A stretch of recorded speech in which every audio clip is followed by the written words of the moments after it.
Hey everyone, today we are back in the Wild custom packs.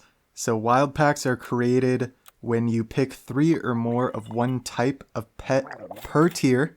So this pack is the Wild Food pack. So basically any pet that's associated with food or that has that food tag within the custom pack realm is going to be in this pack. Typically when I create these packs, I just pick everything in that category, and then there's certain exceptions like tier 5. I will deselect a food and pick chocolate if there's 3 food there.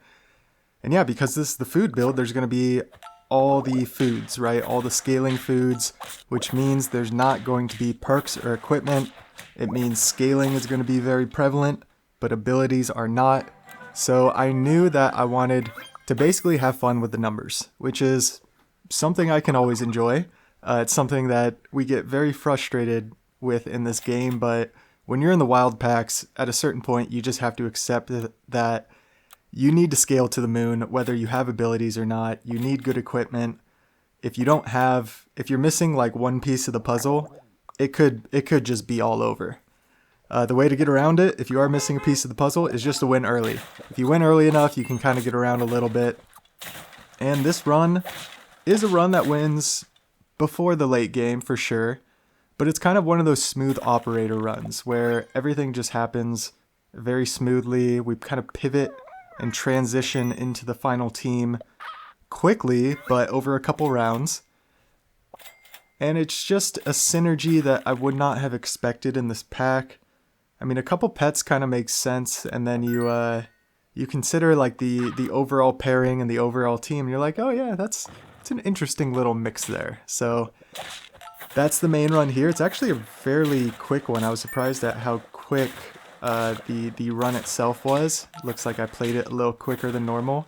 And then the bonus clips are just a compilation of other things I was going for in this pack. So you have pets like the pony is a good example. We saw it in a weekly somewhat recently, where you can use the pony to feed stuff like a locust or a gelada and get the activations. You can really have it feed anything to scale.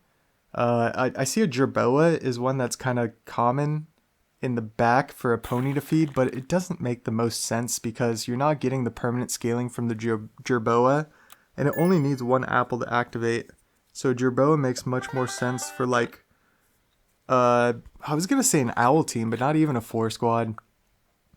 But anyway, we brought the farmer pig in, and we brought a gelada in. We feed a gelada 1 food, so then the farmer pig will activate it at the start of battle. And this is the start of the synergy. And this is one of the ways that I was able to keep tempo in this pack. It's essentially a free 4 pairs at the start of every battle. It's really good. You see, we absolutely mowed through that team. On turn 5, this team is ridiculously strong considering we have a level 2 flamingo and a level 1 beta fish. It's kind of the standard Metabrush setup within. When I'm creating these packs, any wiggle room that I have, I'm definitely fitting in the flamingos, the beta fish, the hatching chick, just things to kind of help me along the way. So a lot of these packs I would want to keep a couple low tier units to kind of carry to the end, because that's all I needed to kind of tie the synergy together. When you consider the corn cob kind of farmer pets, the farmer pig is a really good one for tier 3. If you get it level 2, you're giving 2 corn cobs to the adjacent friends. When you consider the lower tier farmer pets, like farmer chicken, end turn, feed corn cob to the friend ahead, and then farmer mouse, when it faints, it feeds a corn cob to the friend behind. They're just not as effective, not nearly. Obviously, the farmer chicken, you can get the permanent scaling, but you have to spend gold to do it. It just doesn't make sense to me. The value just doesn't seem like it's there. So with the farmer pig, it's just a great option at a low tier. Obviously, the farmer crow you can utilize to get a little bit better activations or just kind of maximize the corn cobs, especially when you consider throwing a mushroom on a farmer crow. But yeah, I mean, look at here. We bought a farmer cat, so we get the 1 corn cob on the level 2 gelada now. So even though our farmer pig's level 1, we're still ensuring we're getting the activation. And now it's turn 7 and we're getting not 4 pairs, but 8 pairs. And we're still absolutely mowing through the opposition. So it's basically any turn in wild packs, you could feel comfortable, and then the next turn you'll get smashed and you'll be like, oh my gosh, what just happened? It's kind of a tough one. But yeah, the seal. I have not used the seal in a long time, and considering how it gives attack and then the gelada is giving the pairs, it's just a lot of stats going out very early in the game here still. So it's just thriving. It's just doing good. We froze a crow so we can either get the seal or the farmer pig to level 2, or the beta fish for that matter. The only problem is we need to find a pill, and here you go. It's the pony rabbit team, and this is actually the combination I probably see the most with the pony. The pony rabbit is absolutely insane. I don't like it. I like using the pony with a unit with abilities, and it doesn't, I was going to get to this point. It doesn't even have to be something that utilizes the food triggers. It can just be something that it just benefits from scaling. Because especially if you get a level 3 pony, you get every KO is 3/3 in stats, so it's pretty good. And look at this here. We have a chimpanzee we're buying. So then we're going to get some more scaling off the farmer pig corn cobs. I sold the level 2 flamingo, by the way. Typically when I get a level 2 flamingo, I will greed very hard for that pill, because you can essentially gain 2 gold, or you can spend 1 gold for a free double pair essentially, or free pizza, targeted pizza, however you want to look at it.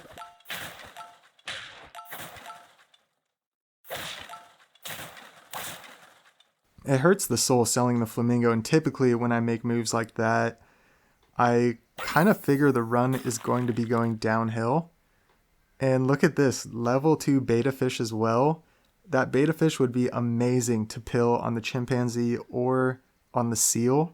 Probably on the seal, considering the seal is going to be buffing attack to everything else. We level up. The cat is sitting there. The cat would be really good. However, the farmer cat's sitting here, and we have a farmer dog frozen. The only problem is I don't want to transform this gelada. I mean, it would be great to just put in the farmer dog right now, transform the gelada, get the permanent scaling, the team goes crazy. That's typically what I've done when I've run gelada in the past, is get it level 2 and then transform it as quick as possible and just get the permanent scaling. But then we wouldn't be utilizing the farmer pig. So this farmer pig and seal setup is actually like pretty insane. I mean, look at this. And we actually get the double gelada set up. So we just mow through everything. And they have a big hippo in the back, a big honey hippo, which is something you do not see every day. Very surprising. And yeah, we can throw a pizza, because if the first pizza hit the gelada, we actually can't buy the farmer dog anymore. So I was like, well, kind of messed that up. So we can go ahead and take a roll and then probably just buy a food. So it's kind of awkward having a chimpanzee on the team. We want to get the permanent scaling going, but I keep like preventing myself from doing it. Luckily we survived the snipe, and yeah, they have a big garlic eel.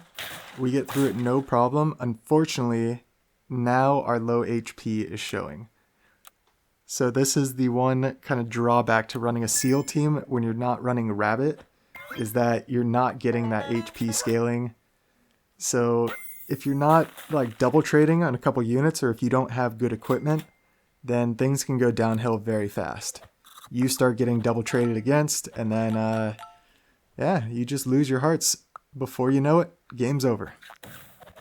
So freeze 2 star fruits because of that. I believe in these packs that were very aggressive scaling, a lot of times I wouldn't put like a specific, obviously melon would be the best, but I'd put starfruit just to have multiple options, just in case I ran farmer crow, I could try to get mushroom. You know, we got a tomato here. It's better than nothing, so I'll take it. And I really don't know what to put it on. It's a really tough call. And we get a chili. It's kind of the only useful thing. I guess magic beans as well, but here, okay, we'll put that on the seal. And please give me a melon or something. Pepper is great. I'd be surprised if I took the pita bread with such low health. And I'm very surprised I don't put the pepper on the back, but that's because I don't want to transform the gelada, so that makes sense. So if I want to put a piece of equipment and not transform the gelada, I need to sell the farmer dog. So the team gets a little bit awkward, but look, with the equipment we got, I mean, that's all we needed there. We won that pretty well. So at this point, I'm like, let me just feed the seal and see if I can get this team over the line. It's pretty tough to win in these wild packs sometimes. I'll show you in the bonus clips. I mentioned a couple of the teams. We're going to start out with some dung beetle. The last clip that we're going to have the music in is just going to be like a meta food build. But it's utilizing a couple pets I haven't used for a while that are pretty fun, kind of self-sustaining pets. And yeah, a 35-6 chili seal is the lone survivor. Shout out Flame96. So here you go. Farmer Crow. We got the dung beetle. It's big dung beetle. We're facing dung beetles. And we are destroying opposing dung beetle teams without even seeing our dung beetle action. So the only problem with running this dung beetle is you see it has the temporary stat. So I'm feeding it a cupcake every turn. And these are like, some of these are going to be separate teams. This sugar glider team is the same one. And you see there, I mean, the snipe is good.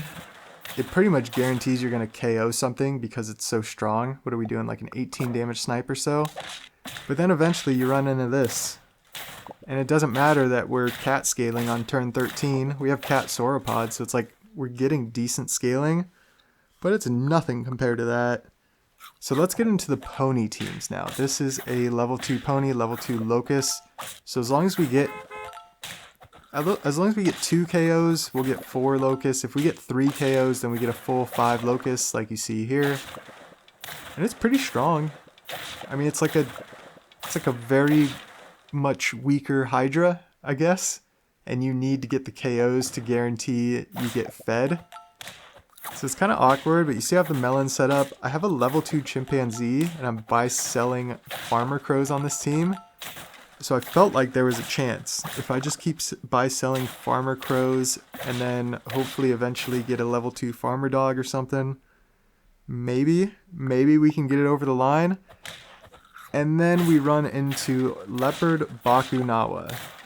Look at this. The Leopard solos the entire team because of the Bakunawa. Check this out. Blowfish, Tiger, Bakunawa, they didn't even override our stakes. Look at that. We had like a 40-something attack. It didn't even kill that hatching chick. The Bakunawa is one of the most broken pets in the game. I guess I just wanted to show this clip as well. Just another random...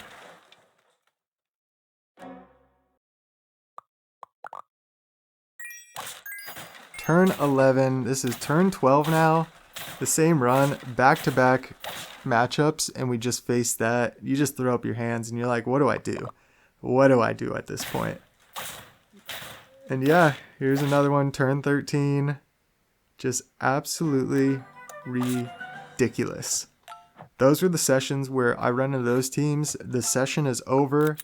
I either go back to regular custom packs, I stop playing the game for a while. I'll either come back in a couple hours or the next day. So here is the final bonus clip. I'm going to show, basically the rest of this game here because we have a level 2 rabbit, we have a big weasel, we have a very big weasel actually. And it's funny having a level 2 rabbit at this point. Look at the health on our team. Our team doesn't have, like, usually when you have a level 2 rabbit, you have at least double the amount of health than attack on your team. But that's not the case here, which is a great case to be in. It usually means you can carry rabbit into the end game. Typically, if you're using rabbit to scale a lot early, then you pretty much cap out at 50 HP very quick, and you can just sell the rabbit off and kind of move on to the cat or whatever. And the thing I love about the fox, let's talk about the fox for a second. It is such a great food kind of synergy unit because it's just a self-sustaining unit. So you see here, like bringing in the cat with 4 gold is pretty rough. We don't get to use any of the cat triggers. Well, not when you have a fox and you roll into a pair on the right side. Now we get a free +4/4. It's a free shoe bill buff onto our fox with the rabbit scaling. So it just felt good. It's like you're just getting extreme value out of these things. Unfortunately, we're having very good trades as well. So we are on 7 trophies, 2 hearts remaining, turn 11. This game's in a very, very good place here. It's actually in such a good place that I decided to sell the turtle, so probably just going to bank on getting starfruit. But when you're running double cat like this, you don't even really care about starfruit. You see I'm starting to buff the cat there because it's like, let's just throw these buffs out. And I think I failed to realize the rabbit. I kind of forget I have rabbit sometimes, so I should have frozen the salad. But luckily we roll it into chicken leg and lasagna. We are going to ride off into the sunset, so if you hung around this long, I really do appreciate it. Feel free to like, comment, subscribe. As always, have a fantastic day. We'll catch you in the next one.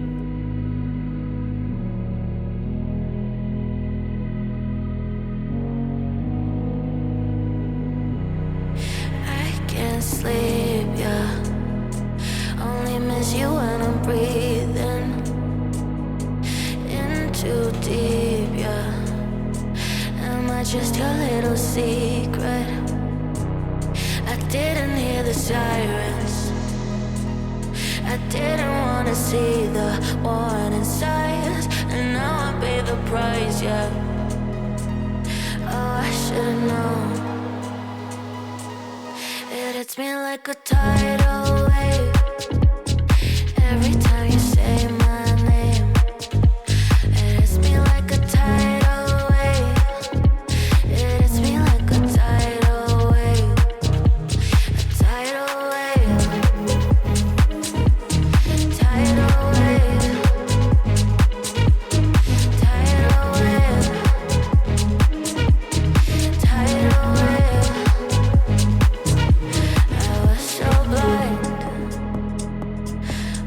Patient on the shoreline. Now you're leaving, but I know you got your reasons too. I didn't hear the sirens. I didn't want to see the warning signs, and now I pay the price, yeah. Oh, I should've known. It hits me like a tidal.